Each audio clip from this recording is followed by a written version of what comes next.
The silence that followed was not empty.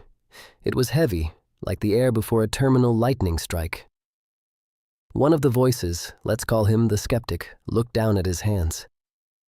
For the first time, he didn't just see skin and bone, he saw the math. He saw the trillions of coordinates being refreshed by a mind that didn't need to think because it already knew. If gravity is the leak, the skeptic whispered, his voice trembling, then the demon isn't just watching us. The demon is the weight I feel in my chest. It's the pull of the earth beneath my feet. Precisely, the second voice replied. This was the theorist, though her tone had lost its academic dryness. It was now resonant, rhythmic, almost harmonic. Superposition doesn't mean being in two places at once. It means being two things at once. We are the calculation, and we are the calculator. The glitch in the budget.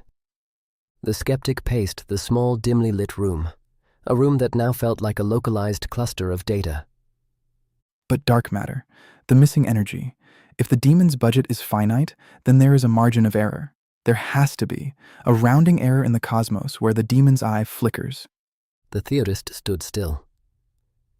The error is the multiverse. When the calculation overheats this universe, the waste heat, the unresolved variables, bleeds into the next. We aren't the primary simulation, skeptic. We are the information that leaked.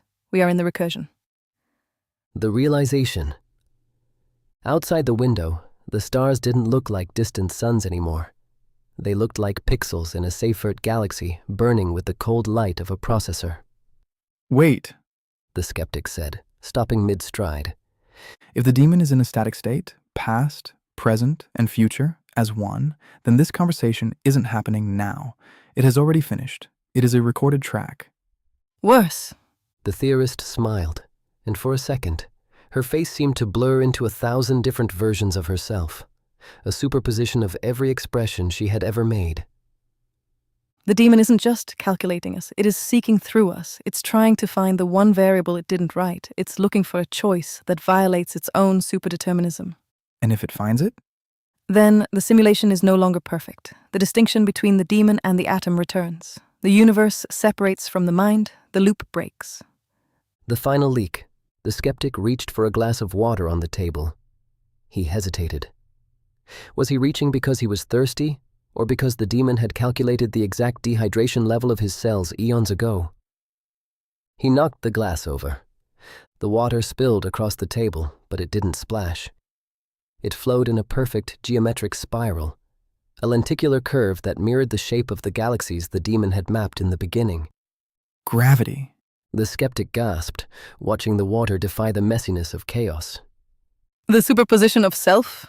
The theorist agreed. You didn't drop the glass, skeptic. You merely fulfilled the geometry. Deep in the foundation of the multiverse, a bit of information flipped. A budget was balanced, and somewhere, in a state beyond time, the demon began its calculation. Again.